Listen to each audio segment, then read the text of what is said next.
സന്തോഷിക്കുവാനും ഏറെ അവരുടെ വിവിധങ്ങളായ കഴിവുകൾ പ്രകടിപ്പിക്കുവാനും അത് നമുക്ക് ഇനിയും മറ്റ് മെച്ചപ്പെട്ട തലങ്ങളിലേക്ക്, ഉയർന്ന തലങ്ങളിലേക്ക് നമ്മുടെ കുട്ടികളുടെ കഴിവുകൾ പ്രകടിപ്പിക്കുവാനും ഒക്കെയുള്ള ഒരു വേദിയായിട്ടാണ് നിങ്ങളിതിനെ കാണുന്നതെന്ന് ഞാൻ മനസ്സിലാക്കുന്നു. ആ രീതിയിൽ തന്നെയാണ് നമ്മൾ കാണേണ്ടത്. ഇവിടെ ഉദ്ഘാടന പ്രസംഗത്തിൽ ബഹുമാനപ്പെട്ട ബ്ലോക്ക് പ്രസിഡന്റ് സൂചിപ്പിക്കുകയുണ്ടായി, വലിയ കഴിവുകളുള്ള കുട്ടികളാണ് നമ്മുടെ പഞ്ചായത്തിലാകട്ടെ നമ്മുടെ നാട്ടിലാകട്ടെ നമ്മുടെ ഭിന്നശേഷി കുട്ടികൾക്കിടയിലുള്ളത്.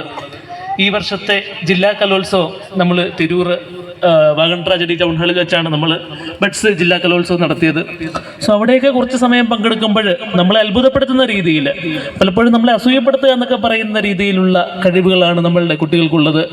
അവിടെ നമ്മൾ ഈ സംഘഗാന മത്സരം, അതേപോലെ ഒപ്പന മത്സരങ്ങളൊക്കെ കാണുമ്പോൾ വളരെ കൃത്യമായിട്ട് അല്ലെ, നമ്മുടെ ഒരു ജില്ലാ കലോത്സവം, ഒരു ജില്ലാ സ്കൂൾ കലോത്സവം, യുവജനോത്സവം ഒക്കെ നമ്മൾ കാണുന്ന അതേ ഭംഗിയോടും അതേ ചിട്ടയോടും അതേ ലയ തളങ്ങളോടും ഒക്കെ കൂടി ഏറെ മനോഹരം